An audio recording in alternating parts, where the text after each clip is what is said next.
લાઈફમાં ટ્રાન્સફોર્મેશન આવે. એક ઉંમર પછી જો તમારા શોખ નથી બદલાતા તો જાત સાથે સંવાદ કરવાનો સમય આવી ગયો છે. જોવું બાળપણના શોખ હજી સુધી હોય ને, હા એકાદ હોય તો ચાલે, પણ કાંઈ ચેન્જ જ ન થયું હોય ને, સાવ એમને એમ કોરે કોરું. તો 2024ની એન્ટી ટેરર કોન્ફરન્સ જે છે યોજાણી હતી હોમ મિનિસ્ટર અમિત શાહ જે છે એમના કહી શકે કે અધ્યક્ષતામાં. Indian military heritage festival second addition બીજા વર્ષે આ સતત કરવામાં આવ્યું છે દિલ્હીમાં 8 થી 9 નવેમ્બર. મધ્યપ્રદેશ જે છે એને 2% કોટા વધાર્યો છે મહિલાઓ માટેનો. જે 33% જે હોય છે ગવર્મેન્ટ જોબમાં એ મધ્યપ્રદેશમાં હવે 33ના બદલે 35% છે. શિલ્પ સંગમ મેલા. તો આ બધા જે કોઈ પણ આર્ટના જે ફોર્મ્સ છે, ખાસ કરીને ઇન્ક્રેડિબલ ઇન્ડિયા કોન્ટેન્ટ હબ જે એક ડિજિટલ પ્લેટફોર્મ બનાવેલું છે કે જ્યાંથી લોકોને ભારત વિશે માહિતી મળી શકે કે કયા કયા એવા સ્થળ છે કે જ્યાં આ ચારમાંથી કોઈ પણ પ્રવૃત્તિ અથવા તો ડેસ્ટિનેશન વેડિંગ કે એવું કંઈ થઈ શકે. અરવિંદ પાનગરિયા. તો આ જે છે નવું જે ફાઇનાન્સ કમિશન હશે 16મું એના ચેરમેન હશે. ડન. લાહોર એક્યુઆઈની પણ આપણે ચર્ચા થઈ હતી ક્લાસમાં કે પહેલી વખત એવું બન્યું કે કોઈ જગ્યાનો એક્યુઆઈ 1900 થી 2000 પહોંચ્યો હોય. તો અસ્મી નામની એક કહી શકીએ કે મશીન પિસ્તોલ છે કે જે ભારતે ડેવલપ કરેલી. તનુશ્રી પાંડે, આ કદાચ પૂછાઈ શકે કે સિલ્વર મેડલ સૌથી પહેલી જીતી છે વર્લ્ડ સોફ્ટ ટેનિસમાં. એના પછી વાત કરીએ તો જલ ઉત્સવ નીતિ આયોગ દ્વારા કરવામાં આવે છે. 15 દિવસનો આખું ઇનિશિયેટિવ હોય છે. આ કદાચ પૂછાઈ શકે કે પર્યાવરણને બચાવવા માટેનો એક કહી શકીએ કે કોલ એટલે કે એક પહેલ ગ્લોબલ એન્વાયરમેન્ટ આઉટલુક GEO જે છે એનું ફૂલ ફોર્મ. નમસ્તે મિત્રો, આપણે ઘણા ટાઈમથી તમારા લોકોની ડિમાન્ડ હતી રેગ્યુલર કરંટ અફેર્સના લેક્ચર અપલોડ કરવાની, તો પ્રયાસ શરૂ કરીએ છીએ આ મહિનાથી. લગભગ કન્ટિન્યુ રહેશે આશા રાખીએ એવી. અને તમારી STIની અને જે ક્લાસ 1ની એક્ઝામ આવે છે એના માટે ખાસ ઉપલક્ષમાં ધ્યાનમાં રાખીને નવેમ્બર મહિનાનું અમુક અમને જે ઇમ્પોર્ટન્ટ કરંટ અફેર્સ લાગ્યા જે એક્ઝામમાં આવી શકે એવા એ આ એક લેક્ચરમાં સમાવવાની ટ્રાય કરી છે. ડિસેમ્બર મહિનાથી અમારો પ્લાન છે કે રેગ્યુલર લેક્ચર્સ રહેશે, એટલે કદાચ મહિનાના 1થી વધુ આવશે લેક્ચર્સ. તો આશા કરીએ છીએ પસંદ આવે છે તમને. જોતા રહેજો લેક્ચર સિરીઝ. આપણી કેવી લાગી છે અમને કમેન્ટ સેક્શનમાં જાણ કરજો. અને આપણી બંધારણ લેક્ચર સિરીઝ, વૈદિક મેથ્સની લેક્ચર સિરીઝ ન જોઈ હોય જોઈ લેજો. બંનેના કોર્સ એપ્લિકેશન પર આવી ગયા છે. ટ્રાય છે અમારી જલ્દી જ આખો કોર્સ GPSCનો એપ્લિકેશન પર આવી જશે. કન્ટિન્યુ કરીએ લેક્ચરથી.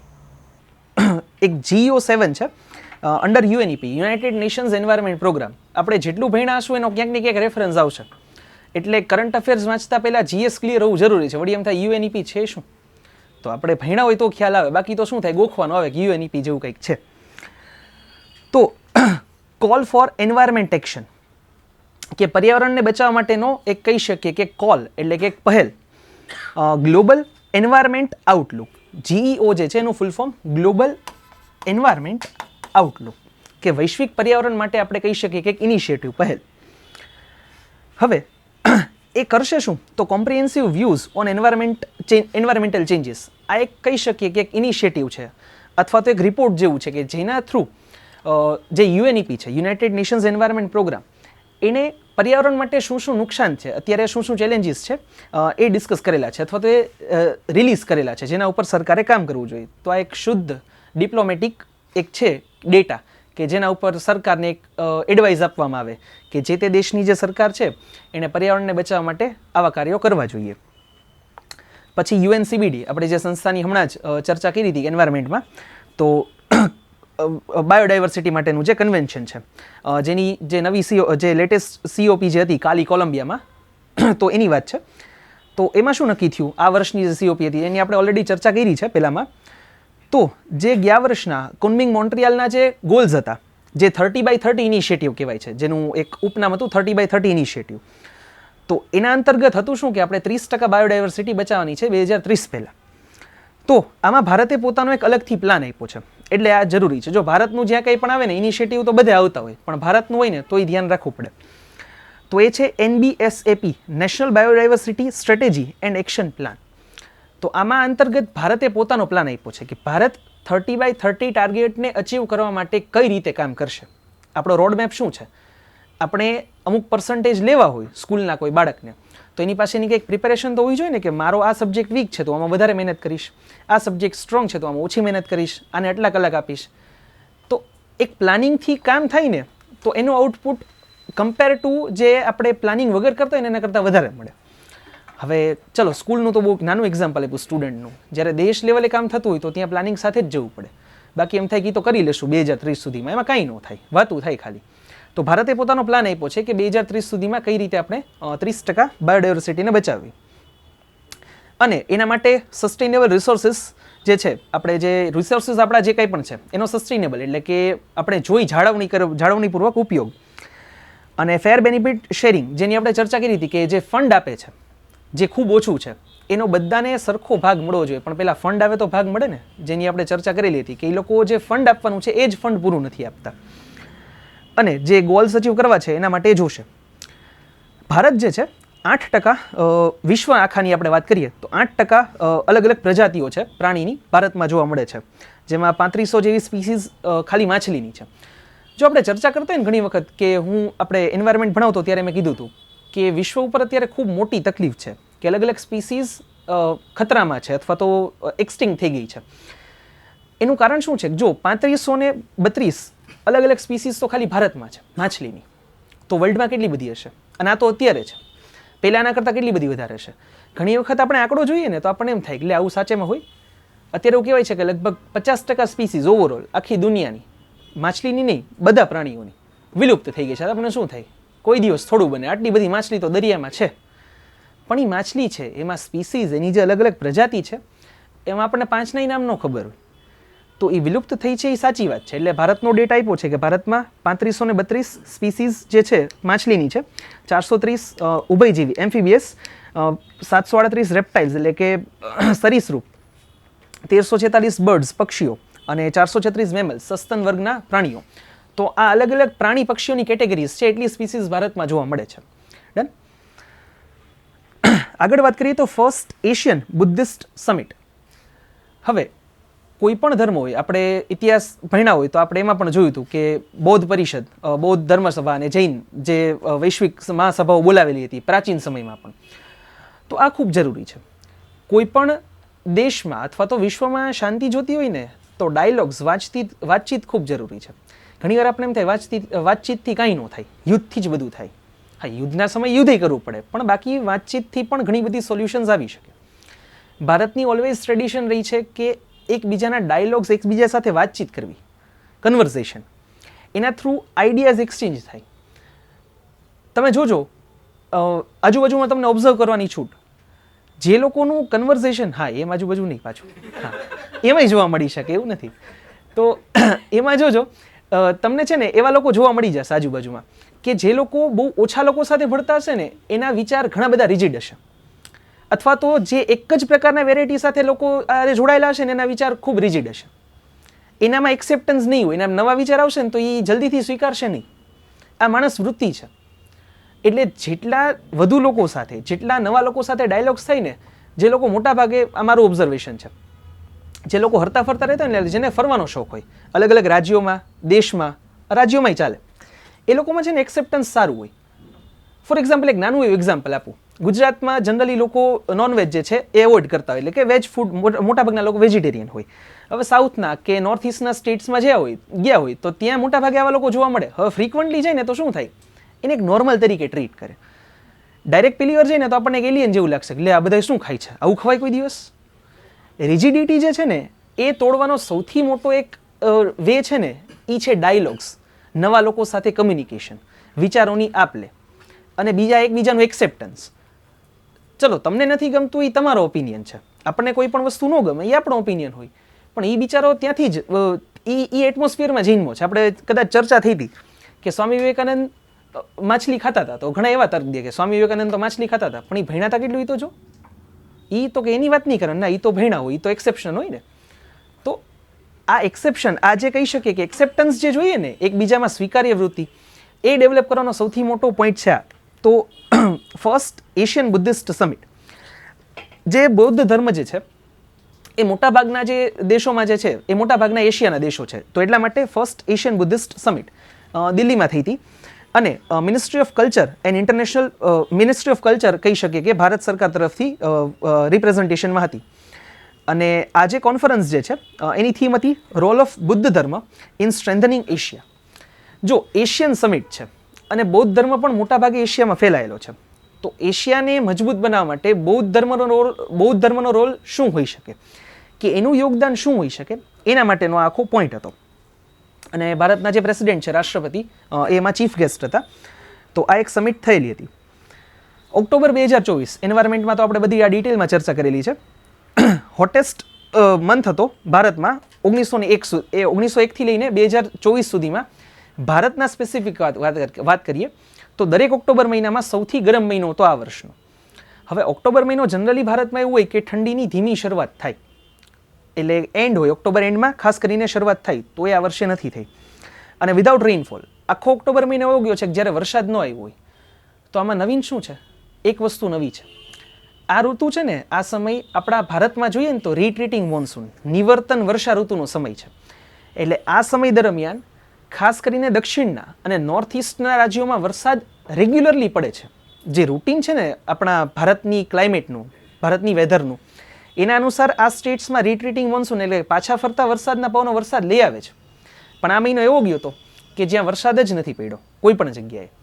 તો જે ક્લાઇમેટ ચેન્જ કહું છું ને, એટલું માઇન્યુટ ઓબ્ઝર્વેશન જોઈએ જે આપણે નોર્મલી ન કરી શકીએ, આપણે કરંટ અફેર્સ વાંચીને કરી શકીએ. તો ખૂબ મોટા ઘણા બધા ચેલેન્જીસ છે આમાં. એ સિવાય વાત કરીએ તો તમિલનાડુ, જેની ચર્ચા મેં કરેલી હતી આપણે જ્યારે અલગ અલગ પેલી જોયું હતું, એક જે ફિઝિકલ જિયોગ્રાફી હતી ના, સાયક્લોન વખતે જોયું હતું કે ભારતમાં 12 એવી કહી શકીએ કે કુદરતી ઘટનાઓ છે, પ્રાકૃતિક આપદાઓ, કે જેને સરકારે નેશનલ ડિઝાસ્ટર તરીકે જાહેર કરેલી છે. ત્યારે પણ એની ચર્ચા કરી હતી કે જે હોટ વેવ્સ છે, હીટ વેવ્સ, એને એવું દક્ષિણના રાજ્યોનું એવું હતું કે એને જાહેર કરો. પણ ભારત સરકારે ના પાડી હતી કે ભાઈ હીટ વેવથી ડેથ થાય ને તો એ સાબિત કરવું અઘરું છે, કોલ્ડ વેવથી થાય ને તો એ પોસિબલ છે.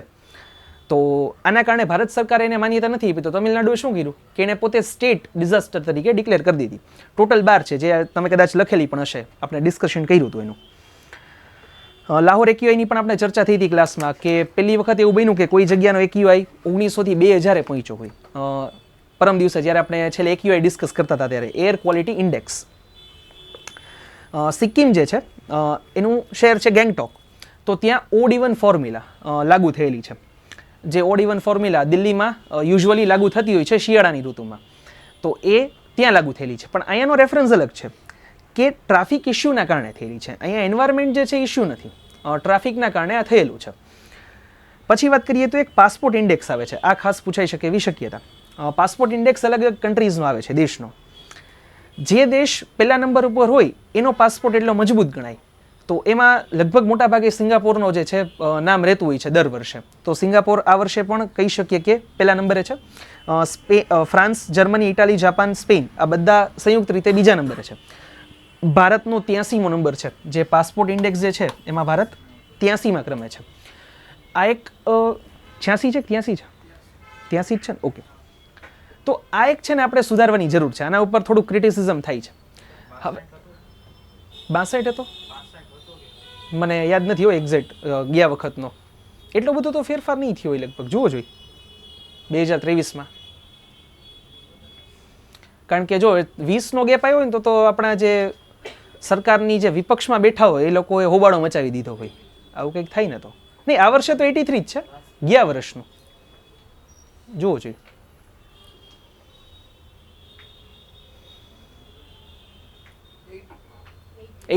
તો ઘટાડો થયો છે. એટલે આપણે કહી શકીએ કે આપણી ગુણવત્તા ઘટી છે પાસપોર્ટની.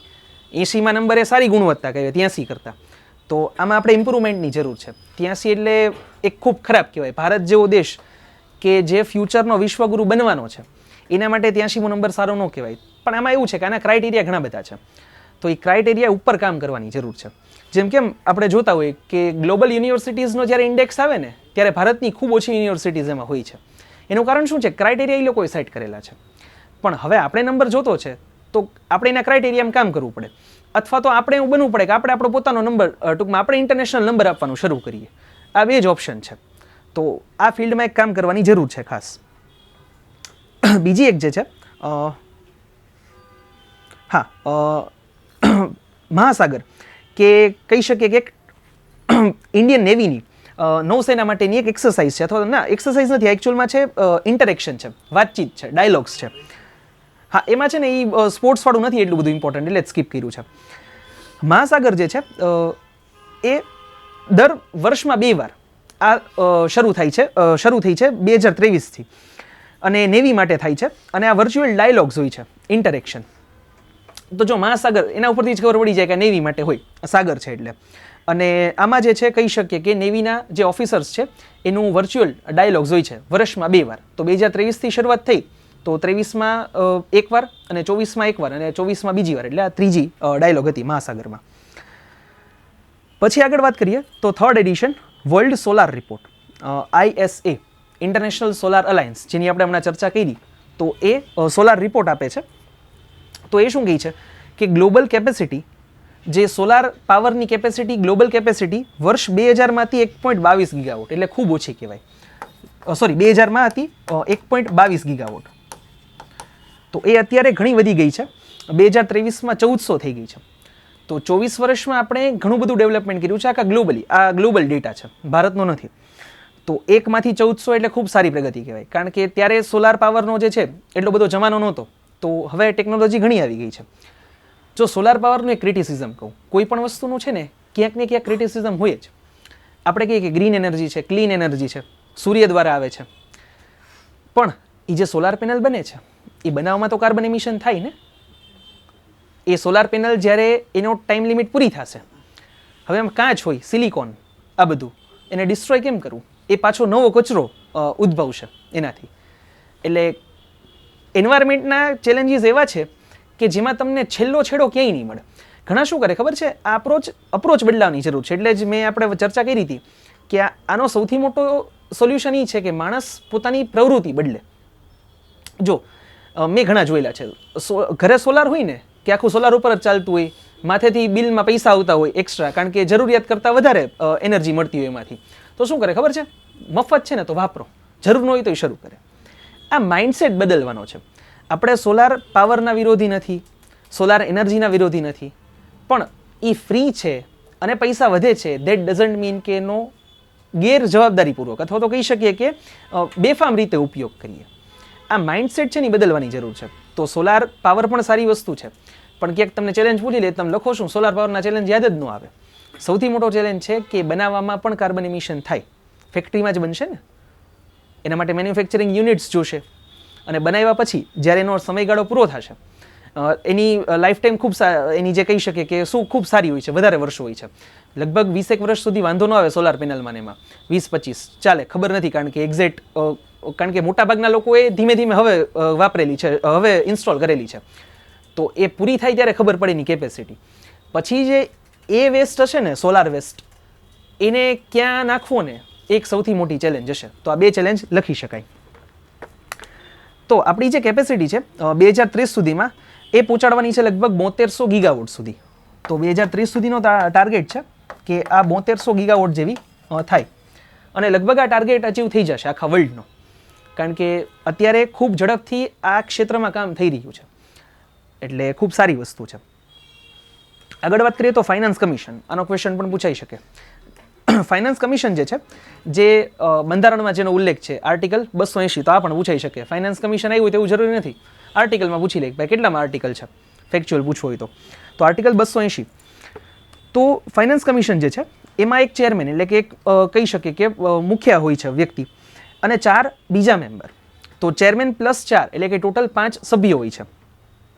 અને આ પ્રેસિડેન્ટ જે છે, એટલે કે રાષ્ટ્રપતિ દર 5 વર્ષની નિમણૂક કરે છે, એટલે કે દર 5 વર્ષે નવું ફાઇનાન્સ કમિશન બનાવે છે.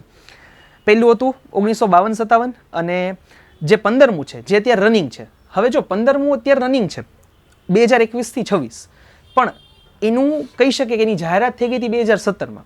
એટલે જૂનું એક જ્યારે ફાઇનાન્સ કમિશન ચાલુ હોય ને એ દરમિયાન જ નવા ફાઇનાન્સ કમિશનની નિમણૂક થઈ ગઈ હોય, કારણ કે હવે એ નવું સીધું ફાઇનાન્સ કમિશન બનાવો, એમાં નવા લોકો આવે. હવે 5 વર્ષ માટે હોય તો 1-1.5 વર્ષ તો હજી નવું હોય તો શીખતા જ થઈ જાય કે શું કામગીરી છે ને બધું. તો શું રેડી રાખ્યું હોય બધું, કે કોણ મેમ્બર હશે, કઈ રીતે કામ કરવાનું છે, એજન્ડાને બધું ક્લિયર હોય.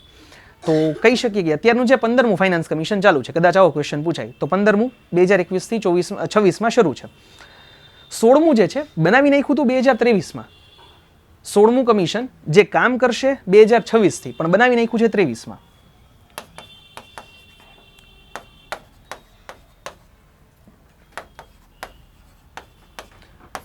પણ આની જે સ્થાપના છે એ થઈ ગઈ હતી 23માં. લગભગ મોટા ભાગે એવું બનતું હોય કે 2 કે 3 વર્ષ પહેલાં નવા ફાઇનાન્સ કમિશનની રચના થઈ જતી હોય. તો નવું આવશે 26થી, પણ એની સ્થાપના થઈ ગઈ છે, બનાવી નાખ્યું છે 2023માં. એના જે પ્રેસિડેન્ટ એટલે કહી શકીએ કે ચેરમેન જે નવા બનાવ્યા છે એમનું નામ કરંટ અફેર માટે હતું ખાસ તો અરવિંદ પાનગરિયા. તો આ જે છે નવું જે ફાઇનાન્સ કમિશન હશે 16મું, એના ચેરમેન હશે. ડન. 15મું જે કમિશન છે એણે રિસેન્ટમાં જે લોકલ બોડીઝ જે છે એટલે કે આ બધી ગ્રામ પંચાયત ને બધું છે લોકલ બોડીઝ માટે, એના માટે એક ફંડ આપેલું છે હરિયાણા, ત્રિપુરા અને મિઝોરમ માટે. તો સ્ટેટ કદાચ પૂછાઈ શકે કે ફાઇનાન્સ કમિશને તાજેતરમાં કયા રાજ્ય માટે કહી શકીએ કે ફંડ આપેલું છે? હરિયાણા, ત્રિપુરા અને મિઝોરમ. શિલ્પ સંગમ મેલા. તો આ બધા જે કોઈ પણ આર્ટના જે ફોર્મ્સ છે, ખાસ કરીને કોઈ પણ ફોર્મ હોય મોટાભાગના, તો એ બધા શિલ્પ સાહિત્યને છે ભેગા કરેલું છે ministry of social justice and empowerment. તો આ બધાનો એક મેળો બનાવે છે અને દર વર્ષે આનું આયોજન થતું હોય છે. એના માટે એક શોર્ટ ફોર્મ આપેલું છે, એક્રોનિમ તુલિપ, ટ્રેડિશનલ આર્ટિઝન્સ અપલિફમેન્ટ લાઇવલીહુડ પ્રોગ્રામ. તો જેટલા પણ ટ્રેડિશનલ આર્ટિઝન્સ છે, આર્ટિઝન્સ એટલે કે કારીગરો, કે જે આ કોઈ પણ ટ્રેડિશનલ આપણું જે કહી શકીએ કે શિલ્પ કે કોઈ પણ કલાનું કામ છે એનું જે કામ કરતા હોય એનું અપલિફમેન્ટ એટલે કે એ લોકોની રોજગારી અથવા તો એ લોકોનું જે જીવન ધોરણ છે એ ઊંચું આવે, લાઇવલીહુડ પ્રોગ્રામ. તો આ એના માટેનો કાર્યક્રમ છે. તો હવે આ લોકોનો કાર્યક્રમ, આ લોકોનું જીવન ધોરણ ઊંચું લેવું હોય તો કરી શું શકાય? આવા જેટલા મેક્સિમમ મેળા કરી શકાય ભારતમાં, વિદેશમાં, એનાથી આ લોકોનું અપલિફમેન્ટ થઈ શકે. જે કોઈ પણ આપણા લોકલ આર્ટિઝન્સ છે એટલે કે જે કોઈ પણ કારીગરો છે જે આવી કોઈ વસ્તુ બનાવે છે, આનું એક એક્ઝામ્પલ લઈએ કે GI ટેગ વાળી પ્રોડક્ટ્સ. તો આ બધી પ્રોડક્ટ્સ છે એને પ્રમોટ કરવી હોય તો કરી શું શકાય? આવા મોટા પાયે જો મેળાઓ કરવામાં આવે મોટા મોટા સિટીઝમાં અને એનું પ્રમોશન કરવામાં આવે તો લોકો આનાથી જાગૃત થાય. કારણ કે આ લોકોને માટે છે ને આવક એ બહુ મોટી ચેલેન્જ છે. ફોર એક્ઝામ્પલ સમજો કોઈ આસામમાં વ્યક્તિ છે કે જે આવું કંઈક બનાવે છે. હવે એને તો ત્યાંના લોકલ લોકો હશે એટલું જ મળશે અને એમાંથી કેટલુંક મળી શકે? કારણ કે આ બધી એવી વસ્તુ છે કે જે રોજ ન લેવાની હોય. જે કોઈ પણ આવી પ્રોડક્ટ્સ છે શિલ્પ ને લગતી, કોઈ પણ કલાને લગતી, તો આપણે ફ્રિકવન્ટલી ન લેતા હોય કે દર વર્ષે એકાદી નવી લીધી હોય, અથવા તો લગભગ બધા લોકો ન લેતા હોય. સામાન્ય વ્યક્તિ હશે તો એ આ વસ્તુ નહીં લે. તો આ લોકોની જે કહી શકીએ કે ટાર્ગેટેડ ઓડિયન્સ છે ને એ ખૂબ ઓછી છે. તો એની ટાર્ગેટેડ ઓડિયન્સનો સંખ્યા વધારવા માટેની આ વસ્તુ છે કે આના થ્રુ આ તુલિપ જે પ્રોગ્રામ સરકારે બનાવ્યો છે એના થ્રુ શું કરે કે વધારે લોકો આના સુધી પહોંચી શકે. તો એના માટે મેળા બનાવે આવા અલગ અલગ જગ્યાએ અને એનું પ્રમોશન કરે તો એનાથી થઈ શકે. એના પછી વાત કરીએ તો જલ ઉત્સવ નીતિ આયોગ દ્વારા કરવામાં આવે છે. 15 દિવસનો આખું ઇનિશિયેટિવ હોય છે. આ કદાચ પૂછાઈ શકે. જલ ઉત્સવ કોના દ્વારા કરવામાં આવે છે ખાસ ધ્યાન રાખવું. જલ ઉત્સવ હોય તો આપણને શું થાય કે કોણ હોય જે પાણીનું જે મંત્રાલય હશે એ હશે, પણ અહીંયા જે છે નીતિ આયોગ દ્વારા કરવામાં આવે છે. તો અવેરનેસ માટે છે કે પાણીનું સંરક્ષણ કરવું, એનું ધ્યાન રાખવું. તો આ બધા સસ્ટેનેબિલિટી આ શબ્દ ગમે ત્યારે પર્યાવરણને લગતા શબ્દોમાં હશે. તો આ જે છે જલ ઉત્સવ 15 દિવસ માટેનો ઇનિશિયેટિવ છે. 6 થી લઈને 24 નવેમ્બર સુધી છે અને 20 એસ્પિરેશનલ ડિસ્ટ્રિક્ટ્સ અને બ્લોક્સ એટલે કે તાલુકા અને જિલ્લાઓમાં છે. મિનિસ્ટ્રી ઓફ જલ શક્તિ છે, જલ શક્તિ અંતર્ગત આ બધું, પણ જે કાર્યક્રમ છે નીતિ આયોગે કરેલો છે. ડન. હા, તનુશ્રી પાંડે આ કદાચ પૂછાઈ શકે કે સિલ્વર મેડલ સૌથી પહેલી જીતી છે વર્લ્ડ સોફ્ટ ટેનિસમાં. તો ચેમ્પિયનશિપ જે છે એમાં ચાઇનામાં યોજાયેલી હતી. તો એમાં સૌથી પહેલી જે કહી શકીએ કે ભારત તરફથી સિલ્વર મેડલ જીતેલ વ્યક્તિ છે. સ્પોર્ટ્સમાં પૂછાઈ શકે કદાચ. PM વિદ્યાલક્ષ્મી સ્કીમ્સ ગવર્મેન્ટની ખાસ જેટલી પણ નવી આવે ને એ ખ્યાલ હોવો જ જોઈએ. શેના માટેની છે પૂછી શકે, કોણ ટાર્ગેટ છે એના માટે પૂછી શકે. તો PM વિદ્યાલક્ષ્મી જે સ્કીમ છે એ આખો 5 વર્ષનો પ્રોગ્રામ છે. તો શેના માટે છે? આ જે સ્ટુડન્ટ્સ છે public quality higher education institutions અને NEP 2020 અંતર્ગત આનો એક પ્રોગ્રામ બનાવવામાં આવ્યો છે કે વિદ્યાલક્ષ્મી જે સ્કીમ છે એનામાં annual income up to 8 lakh, જેની વાર્ષિક આવક 8 લાખ સુધીની હોય એ લોકોને 3% વ્યાજની લોન આપવામાં આવે છે. એટલે એજ્યુકેશન લોન માટેની છે સ્કીમ કે આના થ્રુ જે કોઈ પણ વિદ્યાર્થી છે જેની વાર્ષિક આવક, એના ફેમિલીની વાર્ષિક આવક 8 લાખથી ઓછી હોય એટલે તો 8 લાખ સુધીની હોય એ લોકોને 3% વ્યાજ. જો અગેન પાછું 3% આવ્યું કે 3% વ્યાજ ખૂબ ઓછું કહેવાય કે આ ઓછા વ્યાજની લોન કહેવાય. પર્સનલ લોનના ઇન્ટરેસ્ટ રેટ જુઓ તો આપણને ખ્યાલ આવે કે આનાથી લગભગ 3 ગણા જેવા હોય, 3 તો મિનિમમ કહું છું, 4-5 ગણા સુધીના હોઈ શકે. તો શું થાય, ઓછા વ્યાજ દરે લોકોને શિક્ષણ મળી રહી. જે હાયર એજ્યુકેશન હોય એમાં ખાસ કરીને સૌથી મોટો ચેલેન્જ હોય ફેમિલીની ફાઇનાન્શિયલ કન્ડિશન. જો ફેમિલી પાસે પૈસા નહીં હોય તો એ શું કરે કે ભાઈ છોકરો સારો હોશિયાર હોય ને તો એને શું કરે કે ભાઈ હવે લોકલ કોલેજમાં એડમિશન લેવડાવી લ્યો. તો એનામાં ટેલેન્ટ છે તો સરકાર શું કરે કે ભાઈ ઓછા વ્યાજની લોન આપે, તો પછી શું હોય કે એને સારી પોસ્ટ મળી ગઈ, સારી જોબ મળી ગઈ, તો એ પાછું પૈસાનું પેમેન્ટ કરી શકે. તો જે કોઈ પણ આઈઆઈટી આઈઆઈએમ જે છે તો એમાં ફીસ ખૂબ વધારે હોય છે. તો એ બધી ફીસ માટે કહી શકે કે જો સ્ટુડન્ટ્સ કહી શકે કે એનામાં ટેલેન્ટ છે તો એને ઓછા વ્યાજની લોન આપી અને સરકાર એને મદદ કરે છે પીએમ વિદ્યાલક્ષ્મી સ્કીમમાં. એના પછી વાત કરીએ તો ફૂડ કોર્પોરેશન ઓફ ઇન્ડિયા જે છે એના માટે સરકારે એક ફંડ રિલીઝ કર્યું છે 10,700 કરોડનું. હવે આ કરશે શું, તો જે સ્ટોક મેનેજમેન્ટ અને ડિસ્ટ્રીબ્યુશન કરે છે, જે આપણે ચર્ચા કરી હતી એમએસપીની, મિનિમમ સપોર્ટ પ્રાઇસ. હવે મિનિમમ સપોર્ટ પ્રાઇઝે સરકાર જે કોઈ પણ વસ્તુ ખરીદે છે, 23 અલગ અલગ પાક છે કે જે સરકાર લે છે, ઘઉં ચોખા મુખ્યત્વે સૌથી વધારે તો એ જ લે છે.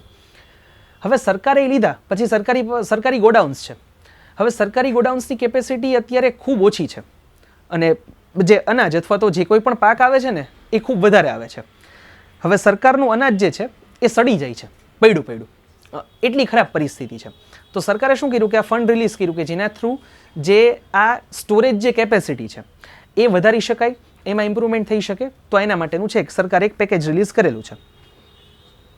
દાર્જિલિંગનું એક ઝૂ છે તો આ એક ખૂબ ઇમ્પોર્ટન્ટ છે. જે કહી શકીએ કે અલગ અલગ સ્પીસીસ છે ત્યાંની લોકલ દાર્જિલિંગની હિમાલયન સ્પીસીસ, એના માટેનું છે ઝૂ. તો ત્યાં ખાસ કરીને જે મુખ્ય પ્રાણી છે એ છે રેડ પાંડા. અને ત્યાં ભારતની સૌથી મોટી કહી શકીએ કે જેનેટિક બ્લડ બાયોબેંક બનાવી છે. ત્યાં શું કરશે કે અલગ અલગ સ્પીસીસ હોય ને એના ડીએનએનું સ્ટોરેજ કરશે. એના થ્રુ શું થાય કે એ લોકોમાં જે કોઈ પણ રોગ લાગુ પડ્યો હોય અથવા તો કંઈ પણ થઈ શકે ને તો એના ચેલેન્જીસ સામે કામ થઈ શકે. તો ભારતની સૌથી પહેલી કહી શકે કે બાયોબેંક જે બનાવેલી છે તો એ દાર્જિલિંગના ઝૂમાં છે.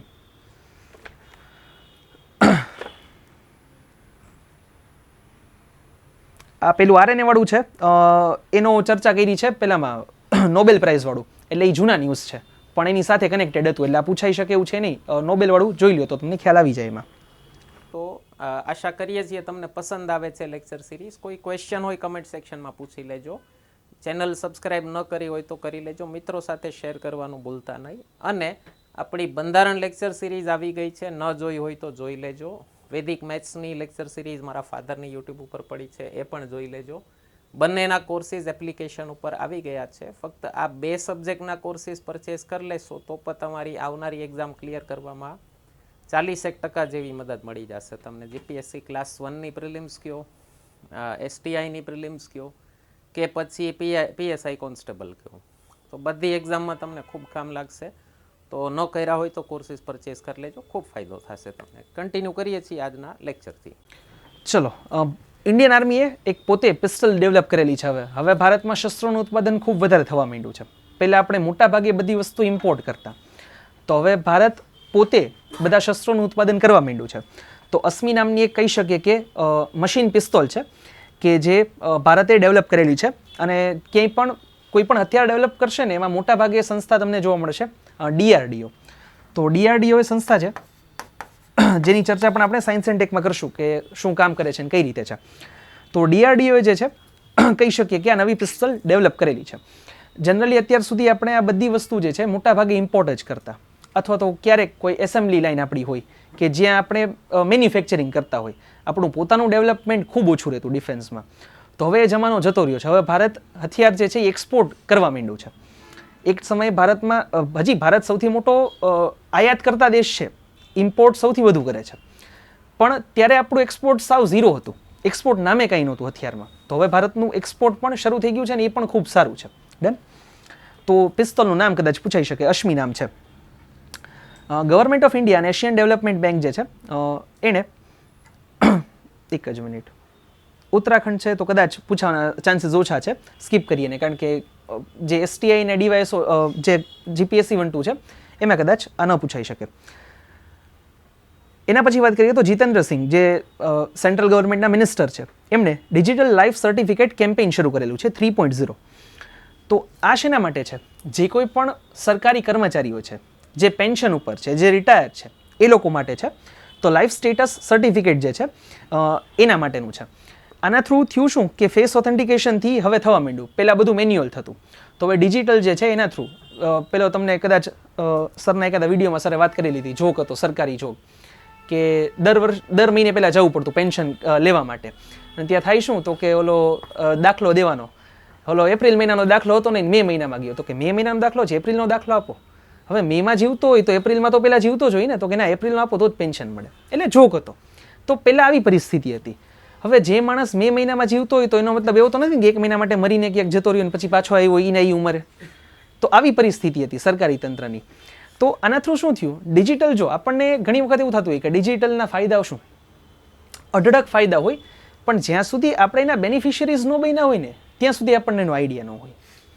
અને આ બાબતમાં બે જગ્યાએ ગ્રામ્ય વસ્તીની શહેરી વસ્તી કરતાં ખૂબ આપણે પ્રશંસા કરવી પડે. એક તો વોટિંગ પર્સન્ટેજ નથી હોતા, તમારે જોઈ લેવાની છૂટ, ગ્રામ્ય વિસ્તાર કરતાં શહેરી વિસ્તારમાં વોટિંગ પર્સન્ટેજ ઓલવેઝ ઓછા હોય. બીજું, એ લોકોને સરકારી યોજનાઓ છે ને એની માહિતી આપણા કરતાં વધારે હોય. આપણે પણ એના લાભાર્થી બની શકીએ કેટેગરીમાં આવતા હોય, પણ આપણને એની ખબર જ ન હોય. તો આપણા કરતાં હવે આપણને એવું થાય કે આપણે તો વધારે ભણેલા હોય, પણ છતાં એ લોકોને આપણા કરતાં વધારે જાગૃતતા છે. તો આ બે વસ્તુ એવી છે કે જેમાં ગ્રામ્ય વસ્તીની આપણે ખરેખર પ્રશંસા કરવી પડે. તો આના થ્રુ શું થઈ ગયું, ડિજિટલ થઈ ગયું, કે જેના થ્રુ લાઈફ સર્ટિફિકેટ જે છે, જે રિટાયર એમ્પ્લોઈઝ છે ગવર્મેન્ટના, એમના માટેનું આ છે. આગળ વાત કરીએ તો world travel market in London, કે આખા વિશ્વમાં એક કોન્ફરન્સ થાય છે વર્લ્ડ ટ્રાવેલ માર્કેટ. તો આ વર્ષે લંડનમાં થઈ હતી 2024માં. અને આમાં ભારતનો એક આંકડો આપેલો છે કે દર વર્ષે 0.9 મિલિયન, એટલે કેટલા લોકો થાય, 0.9 મિલિયન, 1 મિલિયન એટલે 10 લાખ. તો કેટલા લાખ લોકો વિઝિટ કરવા આવ્યા છે, કહી શકે હા 9,20,000 જેવા, 0.92 છે. એટલે તો 2023માં ભારતમાં વિદેશના લગભગ 9 લાખ લોકોએ વિઝિટ કરી હતી. તો આ આંકડો જે છે ને એ વધારવાની સરકારની ટ્રાય છે કે જેટલા લોકો, બહારના લોકો ભારતમાં વિઝિટ કરવા આવશે, ફરવા આવશે, એના થ્રુ ભારતને એક સોફ્ટ પાવર જનરેટ થશે, એક ફોરેન એક્સચેન્જ આવશે, અને ઘણી બધી રીતે આ ફાયદાકારક છે. તો આના માટે સરકારે એક ઇનિશિયેટિવ લીધો છે, આ કદાચ પૂછાઈ શકે, MICE, આનું ફૂલ ફોર્મ પૂછાઈ શકે. M for meeting, A for incentives, C for conferences and E for exhibitions. એક એક્ઝામ્પલ આપું એટલે તમને સમજાય કે આ શું કામ જરૂરી છે. ક્રિકેટ પ્રેમીઓ ભાઈઓમાં તો બધા શોખીન હશે. IPLની પેલી ઓક્શન ક્યાં થઈ હતી આ વર્ષે? IPLનું ઓક્શન ક્યાં હતું? નહીં, કોઈ નથી ક્રિકેટવાળા? પ્રિયાંશ નહીં? લગભગ રિયાદમાં હતી, જુઓ જોઈએ, લગભગ રિયાદમાં હતી, સાઉદી અરેબિયા. હવે જે કન્ટ્રીને IPL સાથે કાંઈ લેવા દેવા નથી, એણે એની કોન્ફરન્સ રાખી, એને એનું ઓક્શન રાખ્યું. શું કામ ખબર છે? આખા ભારતના બધા જે કોઈ પણ માલિકો જે છે, ટીમના માલિકો, એ બધા જાશે રિયાદ, અને ત્યાં એનો સોફ્ટ પાવર ને ત્યાંનું કલ્ચર, અથવા તો કહી શકે કે ત્યાંની GDP અથવા તો ત્યાંની જે ઇકોનોમી છે એને બૂસ્ટ મળે. એના માટે સરકારનો પ્લાનિંગ એ છે કે વર્લ્ડની જે મોટી મોટી કોન્ફરન્સ થતી હોય, મીટિંગ થતી હોય, ઇનિશિયેટિવ્સ લેવાતા હોય, આ બધું જે એક્ઝિબિશન્સ ને બધું થતું હોય ને એ ભારતમાં મોટા ભાગે થાય ને, એ સરકારનો પ્લાનિંગ છે. આના થ્રુ જે કહી શકે કે ફોરેન જે ટ્રાવેલર્સ છે એની સંખ્યા તો વધશે જ ધીમે ધીમે. તો આ છે ને એક મલ્ટી ડાયમેન્શનલ છે, અલગ અલગ આના ડાયમેન્શન ઉપર કામ થાય છે.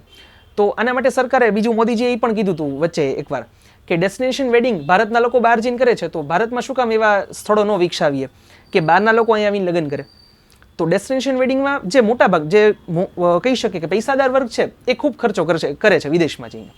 તો ભારતમાં શું કામ એવા સ્પોર્ટ્સ ન બનાવીએ કે આપણા દેશના લોકો એક તો બહાર ન જાય અને વિદેશના લોકો પણ અટ્રેક્ટ થઈને આવે.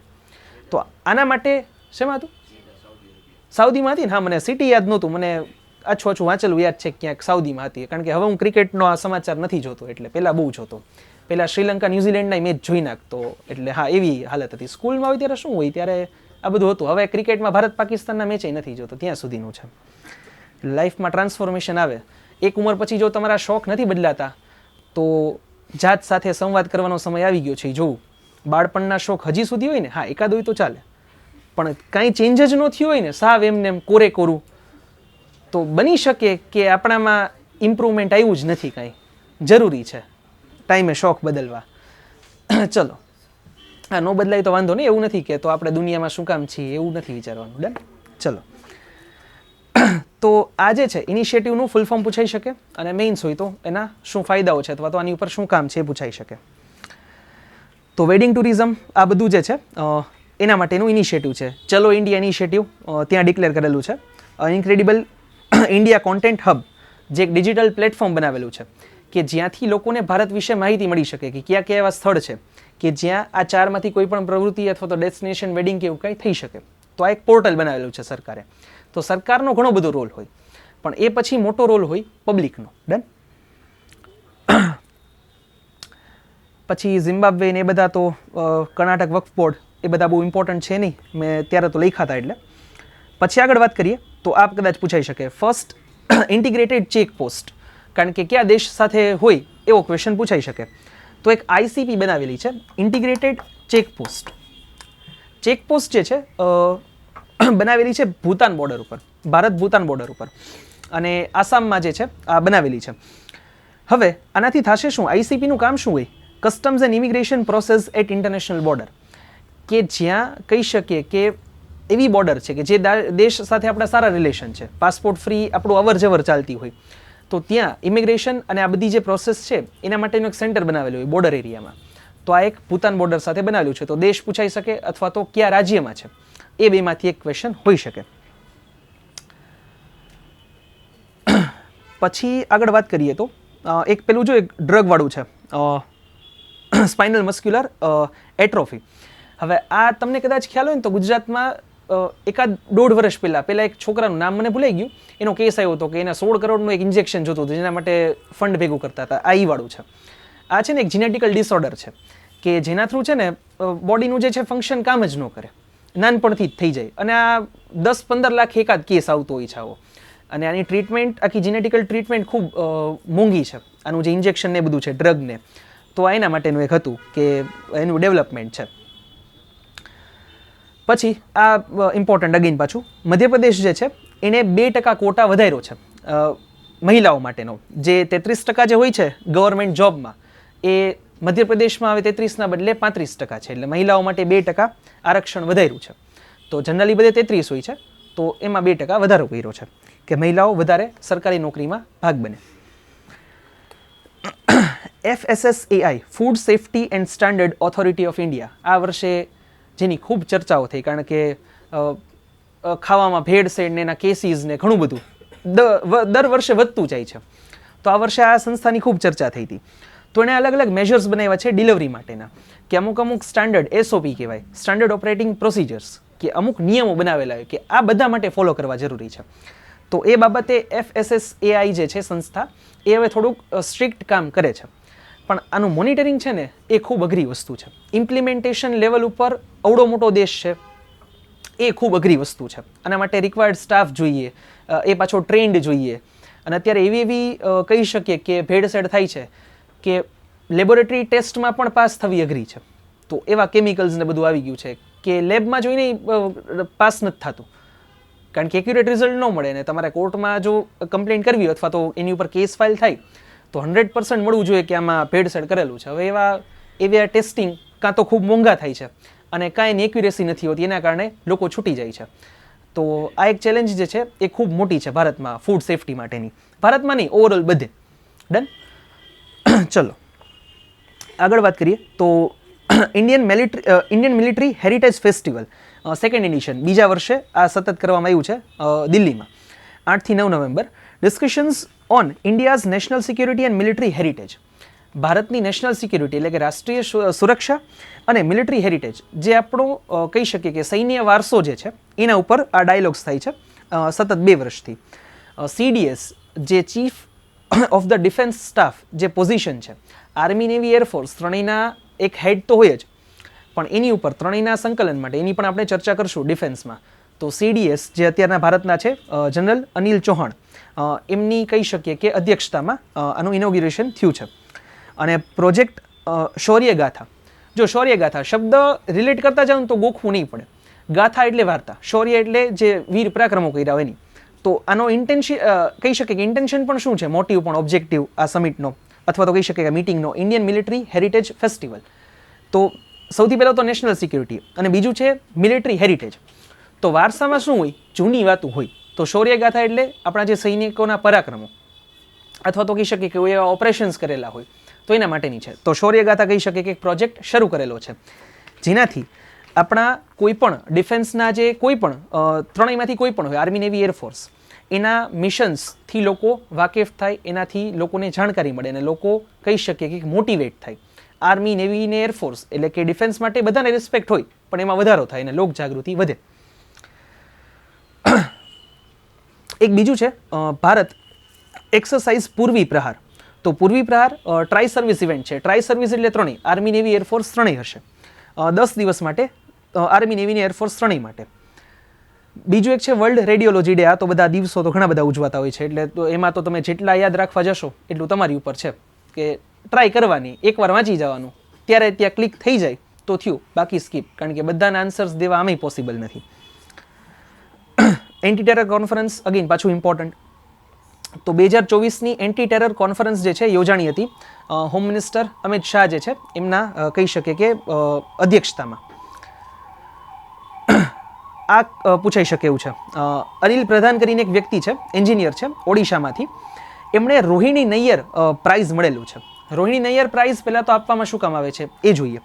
તો રોહિણી નૈયર પ્રાઇઝ જે છે ઇન્ડિવિજ્યુઅલી એટલે કે વ્યક્તિગત આપવામાં આવે છે, ગ્રુપને કે કહી શકે કે સંસ્થાને નથી મળતું, વ્યક્તિને પોતાને મળે છે.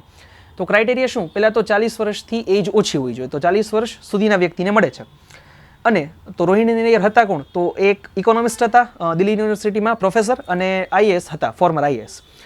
અને એમણે જે કામ કરેલું હતું રૂરલ ડેવલપમેન્ટ અને સોશિયલ ઇસ્યુઝ, તો એ જ ટોપિક ઉપર, એ જ કહી શકે કે ફિલ્ડ અંતર્ગત આ રોહિણી નૈયર પ્રાઇઝ આપવામાં આવે છે કે જે લોકોએ રૂરલ ડેવલપમેન્ટ એટલે કે ગ્રામ્ય વિકાસમાં અને સોશિયલ ઇસ્યુઝ એટલે કે સામાજિક જે કોઈ પણ ચેલેન્જીસ હોય, જે પ્રોબ્લેમ્સ હોય, એ બે કેટેગરીમાં જે લોકોનું યોગદાન સારું હોય એમને આ પ્રાઇઝ આપવામાં આવે છે, દર વર્ષે અપાય છે.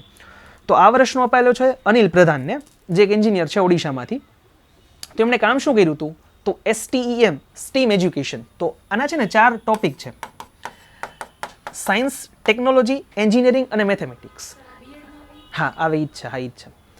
આના અંતર્ગત શું છે કે આ 4 જે એવા ક્ષેત્રો છે કે જેમાં મહિલાઓની ભાગીદારી ઓછી હોય છે સાયન્સવાળામાં મોટા ભાગે. આ જે 4 છે સાયન્સ, ટેકનોલોજી, એન્જિનિયરિંગ અને મેથેમેટિક્સ, તો એમાં એ વધારવા માટે ગ્રામ્ય વિસ્તારમાં ખાસ કરીને આ વ્યક્તિ જે છે એમણે કામ કરેલું હતું, તો એના માટે રોહિણી નૈયર પ્રાઇઝ મળેલો છે. ડન. એડેપ્ટેશન ગેપ રિપોર્ટ જે છે એ પેલો છે એન્વાયરમેન્ટ માટેનો, જેની ચર્ચા આપણે કરી ઘણી બધી ક્લાસમાં. વન નેશન વન પેન્શનના 10 વર્ષ થયા, તો એ ખાલી એક સ્કીમ છે, ખ્યાલ હોવો જોઈએ. જે ડિફેન્સના આપણા જે સોલ્જર્સ છે, રિટાયર્ડ સોલ્જર્સ, એમના માટેની છે one nation one rank. Done. One rank one pension.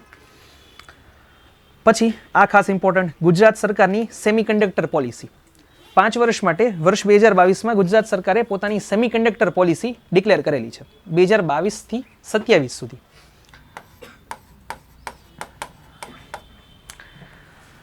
તાઇવાનનું સેમિકન્ડક્ટરમાં ખૂબ મોટું કહી શકીએ કે એક પોતાની મોનોપોલી જેવું છે.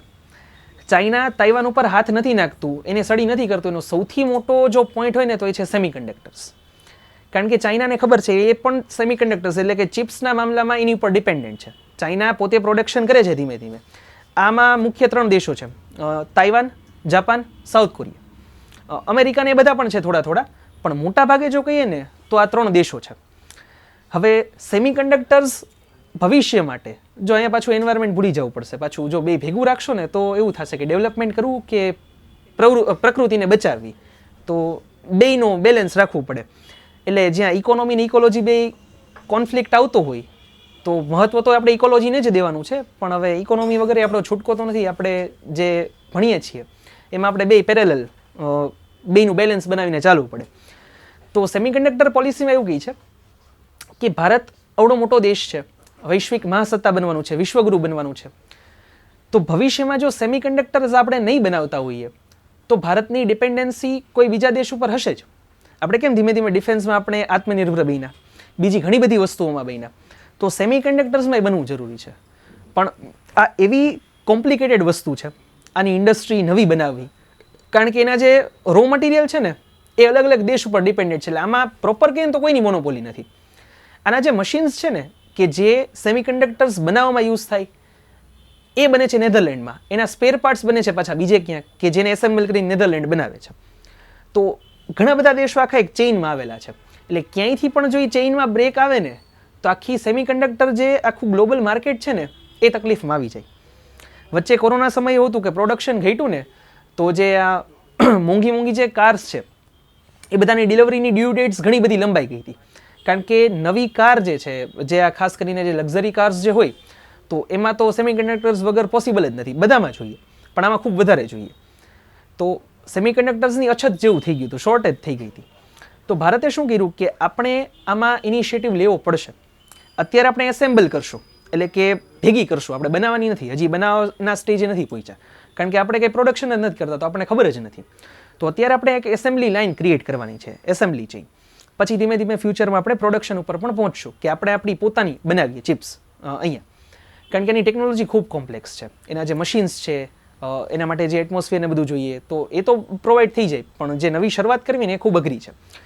તો એમાં ઇનિશિયેટિવ લીધો છે ગુજરાતે. આખા ભારતના બધા સ્ટેટ્સ પાસે ચાન્સ હતો, પણ એમાં ગુજરાતે કહી શકીએ કે એક પહેલા ઇનિશિયેટિવ લઈ લીધો કે પોતે એક સ્ટેટ તરીકે સેમિકન્ડક્ટર પોલિસી ડિક્લેર કરી. આનો પણ ક્વેશ્ચન પૂછાયેલો હતો. તો આના અંતર્ગત સરકાર શું મદદ કરે છે કોઈને પણ ઇન્ડસ્ટ્રી ખોલવી હોય તો 40% સૌથી પહેલાં તો સબસિડી કેપિટલ ઉપર, કેપિટલ એક્સપેન્ડિચર એટલે કે કુલ ખર્ચા ઉપર. 100% રિફંડ ઓન સ્ટેમ્પ ડ્યુટી, કે જે કોઈ પણ એને જમીન જોઈએ એના માટે જેની સ્ટેમ્પ ડ્યુટી ભરવાની હોય એના ઉપર 100% કહી શકીએ કે રિફંડ. પછી ₹2 પર યુનિટ ઇલેક્ટ્રિસિટી, કારણ કે બનાવી હશે તો ઇલેક્ટ્રિસિટી જોશે. જો વર્લ્ડ માર્કેટમાં કોમ્પિટિશનમાં ઉતરવું હશે તો જેમ બને એમ કોસ્ટ કટિંગ કરવું પડે. તો કંપનીની મેન્યુફેક્ચરિંગ કોસ્ટ ઘટાડવા માટે એને જે કોઈ પણ રો મટીરિયલ જોઈએ છે એ સસ્તા ભાવે મળવું જોઈએ. તો સૌથી પહેલાં તો બનાવવા માટે જમીન જોઈએ, પ્લાન્ટ બનાવવો છે. તો એટલા માટે સરકાર એમાં તો આપે જ છે, ઇલેક્ટ્રિસિટીમાં ₹2 પર યુનિટ આપે છે. આમાં પાછા ઓલા છાપાવાળા છે ને એ બહુ આવી જાય કે એ લોકોને ₹2 આપે, ગરીબ માણસોને બિચારાને ₹6 ને ₹7 આપવી પડે. પણ સરકારને બેય કરવાનું છે. ઇન્ડસ્ટ્રી બનાવશે ને તો એનાથી લોકોને ફાયદો છે, રોજગાર આપશે, એમાં કોઈ ખાલી મશીન તો કામ નહીં કરે. એટલે બેલેન્સ અત્યારે લોકોમાં છે ને આવતું જ નથી. કાં શું હોય, કાં ફેવર થઈ જાય અને કાં એકદમ ઓપોઝમાં. જ્યાં જે સારું હોય કેવું જોઈએ, જ્યાં જે તકલીફ હોય એ પણ કેવું જોઈએ. તો અહીંયા સરકાર સબસિડી આપે છે. પાણી માટે પણ સબસિડી છે, ₹12 પર ક્યુબિક મીટર પાણી માટે. લેન્ડ એક્વિઝિશન જે છે એના પણ સબસિડી 75%. અને ધોલેરા જે છે આના માટે નક્કી કરેલું છે. આમ પ્લાન્ટ જે છે સાણંદમાં, માઇક્રોન જે છે એસેમ્બલી પ્લાન્ટ સાણંદમાં બનાવેલો છે 22,500 કરોડના ખર્ચે, જેમાં ટાટા ઇલેક્ટ્રોનિક્સ અને તાઇવાનની જે છે કંપની પાવર ચિપ્સ, તો આ બંનેના કોલેબોરેશનથી ભારતમાં સાણંદમાં બનવાની શરૂઆત થઈ છે. એટલે પ્લાન્ટ હજી શરૂ થયો છે, હજી તો ઓપરેટ થશે ને બધું થશે, લગભગ 4-5 વર્ષ જતા રહેશે. તો પ્લાન્ટની કહી શકીએ કે એક શરૂઆત થઈ છે. એક બીજો છે સીજી પાવર, અને એ છે outsource semiconductor assembly and test facility in Sanand. આ પણ અગેન પાછો સાણંદમાં છે. અને આ બધાની જે કહી શકીએ કે ડેઇલી કેપેસિટી પછી 6 મિલિયન ચિપ્સ ડેઇલી હશે, કે દરરોજની 60 લાખ સેમિકન્ડક્ટર ચિપ્સ જ્યારે એની પીક ઉપર હશે, બનાવવાની શરૂઆત થશે તો એટલી બધી ચિપ્સ બનાવી શકશે. અને આના માટે ભારત સરકારનું મિશન જોઈએ તો એ હતું 2021નું India semiconductor mission. Himachal Pradesh વાળો અગેન પાછું ઇમ્પોર્ટન્ટ નથી. હા, UNESCO global education monitoring report, આની કદાચ મેં ક્લાસમાં ચર્ચા કરેલી હતી, છતાં રિપીટ કરી દઉં. 33% જે સ્કૂલ એજ બાળકો જે છે, સ્કૂલમાં જવા લાયક જેની ઉંમર છે એટલે 18 વર્ષ સુધીના મોટા ભાગે, તો લોઅર ઇન્કમ કન્ટ્રીઝ જે છે એટલે કે ઓછી આવક ધરાવતા દેશો, એમાં જે કહી શકીએ કે ડ્રોપ આઉટ જે રેશિયો છે એ 33% છે, કે 33% બાળકો સ્કૂલે જઈ જ નથી શકતા. હાયર એજ્યુકેશનની વાત કરીએ અથવા તો કહી શકીએ કે હાયર સેકન્ડરીમાં. અને એ જ રેશિયો 3% છે હાયર ઇન્કમ કન્ટ્રીઝમાં, એટલે કે જે વિકસિત દેશો અથવા તો કહી શકીએ કે પૈસાવાળા જે દેશો છે આર્થિક રીતે, તો ત્યાં રેશિયો ખૂબ ઓછો છે. તો એજ્યુકેશન ભારતમાં એક બહુ મોટું ફેક્ટર છે ઇકોનોમિક ગ્રોથ માટેનું. 40% કન્ટ્રીઝ જે છે કહી શકે કે allocate less than 15% of public expenditure to education, કે 40% જે દેશો છે 15% કરતાં પણ ઓછું એક કહી શકે કે જે સરકારી જે ફંડ હોય છે વાપરે છે, અને એમાંના મોટાભાગના 4%થી ઓછું વાપરે છે. અને લોઅર ઇન્કમ કન્ટ્રીઝ, આ ડેટા ખાસ જરૂરી છે કે જે ઓછી આવકવાળા દેશો છે એ પર લર્નર એટલે કે એક દરેક વ્યક્તિ દીઠ, સ્ટુડન્ટ દીઠ $55, જ્યારે હાયર ઇન્કમ કન્ટ્રીઝ જે છે $8,500 વાપરે છે. કારણ કે જો આમાં પાછું બે એકબીજા ઉપર ડિપેન્ડન્ટ હોય, એની પાસે આવક છે એટલે એ વાપરી શકે.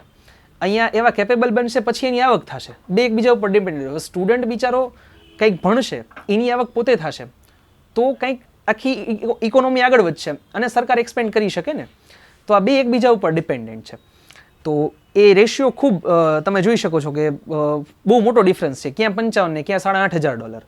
તો આમાં જો સુધારો થાય તો જે લોઅર ઇન્કમ કન્ટ્રીઝ જે છે એ ધીમે ધીમે મિડલ ઇન્કમ કન્ટ્રીઝમાં આવે ને પછી કહી શકે કે હાયર ઇન્કમ કન્ટ્રીઝમાં એનું સ્થાન આવી શકે. AMR અવેરનેસ વીક જે છે જોઈ લો એક જ મિનિટ. ના પણ એટલું બધું છે નહીં. ઇન્ડિયા ઓસ્ટ્રેલિયાની પાછી એક જોઈન્ટ મિલિટરી એક્સરસાઇઝ જે છે ઓસ્ટ્રે હિન્દ, અને આ પુણેમાં થઈ હતી, એન્યુઅલ હોય છે દર વર્ષે. Indian council of agriculture research, આ પણ કોન્ફરન્સ છે, અગેન બહુ ઇમ્પોર્ટન્ટ નહીં. લાડકી બહેન યોજના મહારાષ્ટ્રમાં જેની શરૂઆત થઈ, આમ તો મધ્યપ્રદેશમાં એનું મોડેલ કોપી કરીને મહારાષ્ટ્રમાં આવી, અને જે કહેવાય છે કે બહુ મોટો ફેક્ટર હતું ઇલેક્શન જીતવામાં. આની ઉપર જો આના મેઇન્સવાળા ક્વેશ્ચન પૂછાઈ શકે, કારણ કે અત્યારે જે ફ્રી બીઝ દેવાનું શરૂ કર્યું છે, જેને રેવડી કલ્ચર કહેવાય છે કે બસ વેચો અને પૈસા લ્યો, એક રીતનું કહીએ ને તો વોટ ખરીદવાની વાત થઈ. પહેલાં આપીએ તો એ ક્રાઇમ છે કે તમે પહેલાં પૈસા આપી દો ને એમ કહો કે મને વોટ આપો, તો એ ક્રાઇમ છે. પણ એને જ એક સરકારી સ્કીમનું નામ આપી દો તો એ યોજના થઈ ગઈ. તો સુપ્રીમ કોર્ટમાં પણ આના કહી શકે કે આની આર્ગ્યુમેન્ટ્સ ચાલે છે કે ફ્રી બીઝ એટલે કે રેવડી કલ્ચર, કે આ મફતમાં વહેંચણી, અને કહી શકીએ કે સરકારી યોજના, બેનિફિશિયરી સ્કીમ કે લોક કલ્યાણકારી યોજના, આ બે વચ્ચે તફાવત શું, આની કહી શકીએ કે આ બે વચ્ચેની બાઉન્ડ્રી શું. હવે બધા સ્ટેટે મોટાભાગે શરૂ કર્યું. પંજાબમાં આપે છે, હિમાચલમાં આપે છે. હિમાચલની ઇકોનોમી ડૂબવા આવી છો. હિમાચલમાં સરકારી કર્મચારીની પગાર ન થપાણા એક દોઢ મહિનાથી, કારણ કે સરકારે શરૂ કરી દીધી સ્કીમ, મહિલાઓને પૈસા આપો. અહીંયા 1500 પહેલાં આપતા મહારાષ્ટ્રમાં, ઇલેક્શન આવ્યું તો ભાજપવાળા કે 2100 આપશું, કોંગ્રેસવાળા કે 3000 આપશું. તો કોઈ એકની તો સરકાર બનવાની છે ને, ઇન શોર્ટ પૈસા તો બે આપશે. તો સરકારી જે તિજોરી છે એના ઉપર બોજ. અચ્છા, આપશે ક્યાંથી? આપણે ટેક્સ રૂપે આપીએ છીએ એમાંથી જ આપશે ને. તો લોકો શું કરે છે, એટલે આ છે ને કલ્ચર ભારતને એક કહી શકીએ કે બહુ મોટા ફાઇનાન્શિયલ ક્રાઇસિસ સુધી લઈ જાય એમ છે. કારણ કે એક સ્ટેટમાં આવ્યું ને, હવે એનું રેપ્લિકા મોડલ બીજા બધા સ્ટેટમાં લાગુ થશે. મધ્યપ્રદેશમાં શરૂ છે, પંજાબ જેની વાત કરી, તો બધે લગભગ શરૂ થઈ ગયું છે. હવે આમાં કોઈ એક પાર્ટી બંધ નથી કરી શકે એમ, કારણ કે બધાને અલ્ટિમેટલી સત્તામાં આવવું હોય, સત્તામાં આવે તો કામ કરી શકે. તો આ એક ટ્રેન્ડ બન્યો ને, તો આ ખૂબ ખતરનાક ટ્રેન્ડ છે. પાછું લખવું જાળવીને પડે, કારણ કે ગમે ની સરકાર આવશે, આપણે તો પોલિસીના વિરોધી છીએ કે આનું ધ્યાન રાખવું પડે.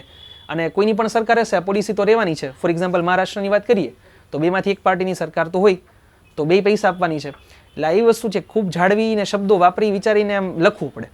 પણ આ છે એક રીતે પ્રેક્ટિકલી આપણે એક નાગરિક તરીકે વાત કરીએ ને દેશના, તો આ ખોટી સ્કીમ છે પૈસા દેવાની. ભલે એને ક્રાઇટેરિયા રાખ્યો છે કે અમુક આવકથી ઓછી આવક ધરાવતી મહિલાઓને આપે છે, પણ દર મહિને 2100 રૂપિયા, પછી કોઈને મહેનત કરવાની ઈચ્છા થાય કે દર મહિને 2100 ખાતામાં આવતા હોય અથવા તો 3000 આવતા હોય જે તે સ્ટેટ પ્રમાણે, કોણ મહેનત કરશે? આ છે ને માણસોને કહી શકે કે આળસુ બનાવવાની સ્કીમ છે, બીજું તો કંઈ નથી આમાં. તો આનો ટોટલી વિરોધ થવો જોઈએ પબ્લિક દ્વારા જ. આસામમાં કહી શકીએ કે એક હેલ્થકેર ઇનોવેશન ઇન્સ્ટિટ્યૂટ બનાવેલું છે, IIT ગુવાહાટી અને આસામ ગવર્મેન્ટ સાથે ભેગા મળીને. ક્લાઇમેટ ચેન્જ પાછું આવ્યું વર્ષ 2024 માટેનું, the hottest year since the pre industrial period, જેની ચર્ચા આપણે ઓલરેડી કરી છે કે વિશ્વના ઇતિહાસનું સૌથી ગરમ વર્ષ. અને આ રિપોર્ટ છે WMOનો કે વર્લ્ડ મેટેરોલોજીકલ ઓર્ગેનાઇઝેશન જે આપે છે. Average global temperature may exceed 1.5 degree above pre industrial level. ઓક્ટોબરમાં 1.65 ડિગ્રી હતું, જે ચર્ચા કરી કે 1.5 ડિગ્રીનો ટાર્ગેટ પેરિસવાળો ચૂકાઈ ગયો છે. ઓક્ટોબરમાં, જો ઓક્ટોબર એટલે આ 24ની વાત છે, 2024માં પ્રી ઇન્ડસ્ટ્રીયલ ટાઈમ કે જે જ્યારથી ઇન્ડસ્ટ્રીયલાઇઝેશન શરૂ થયું 1750થી, ઘણી વખત 1850થી ગણે છે, બેયમાં ડેટા ગણે ને ત્યારે, તો એના કરતાં 1.65 ડિગ્રી વધી ગયું છે આ વર્ષે. હવે ખબર નહીં ક્યાં જઈને ઊભું રહે, અને એની તો આપણે ઇન ડિટેલ ચર્ચા કરેલી છે ક્લાઇમેટ ચેન્જમાં. અને આ 15મો મહિનો હતો છેલ્લા 16મા મહિનાઓમાં કે જ્યારે ટેમ્પરેચર 1.5 ડિગ્રીથી વધારે હોય. એટલે છેલ્લા 15 મહિનાથી તો 1.5 ડિગ્રીથી એવરેજ વધી જ ગઈ છે. એટલે ટાર્ગેટ જે છે પ્રેક્ટિકલી હવે પોસિબલ નથી અચીવ કરવો.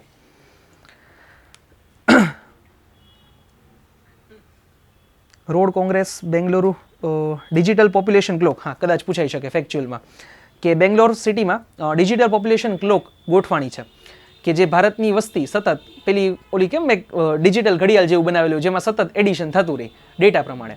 એ શું એ રિયલ ટાઈમ ડેટા હોય કે આખા દેશની મેડિકલ હોસ્પિટલ્સ પાસેથી જે ડેટા મળતો હોય તો એને એડ કરી અને ત્યાં એક ડિજિટલ કહી શકીએ કે ક્લોક બનાવેલી છે, પોપ્યુલેશન ક્લોક, કે જે ભારતની એક કહી શકીએ કે રિયલ ટાઈમ વસ્તીનો ડેટા આપશે. ભલે સેન્સસ તો અલગ રિપોર્ટ હોય, પણ આ એક કહી શકે કે અનઓફિશિયલ ડેટા જેવું થયું. લગભગ બહુ જાજો ફેરફાર ન હોય આમાં.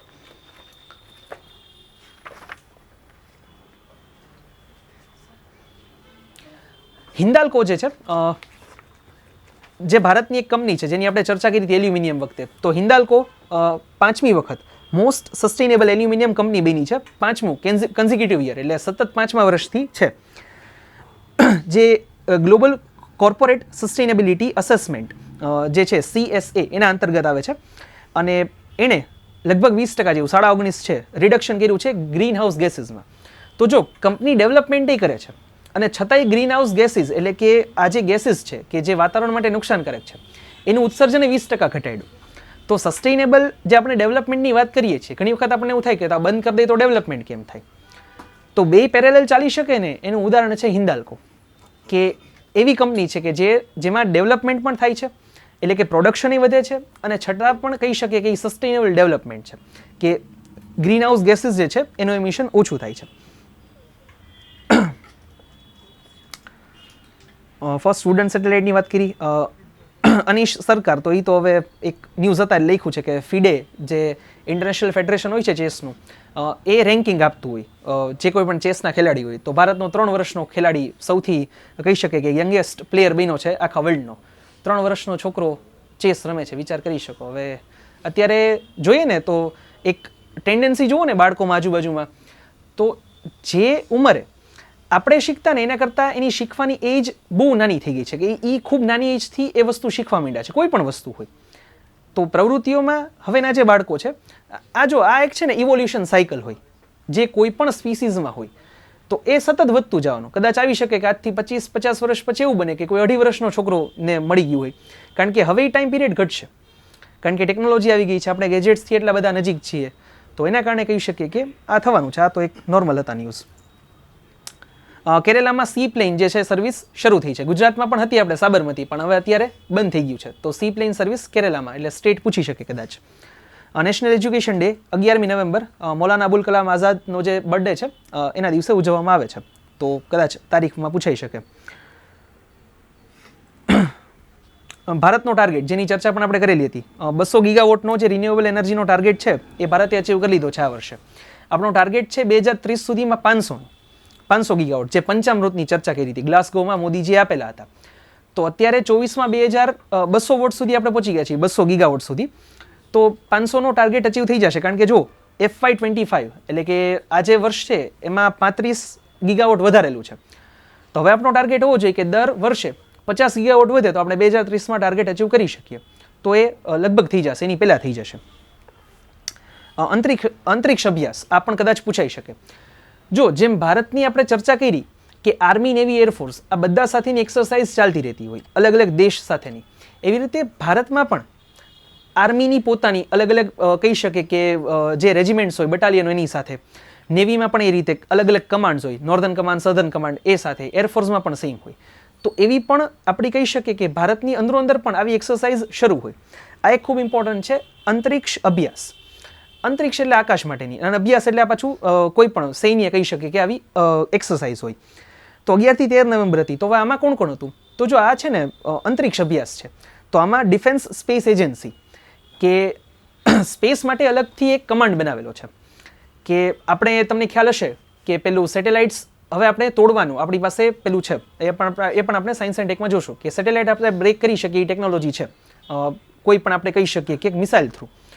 તો ડિફેન્સમાં સ્પેસનું પણ હવે એક અલગ કમાન્ડ બનાવવાની જરૂર છે, કારણ કે ફ્યુચરમાં કદાચ જો વન એન્ડ ઓન કહી શકે કે વોર થાય, ઓપન એન્ડેડ વોર, તો એમાં થશે શું કે હવે સ્પેસમાંથી પણ અટેક થઈ શકે.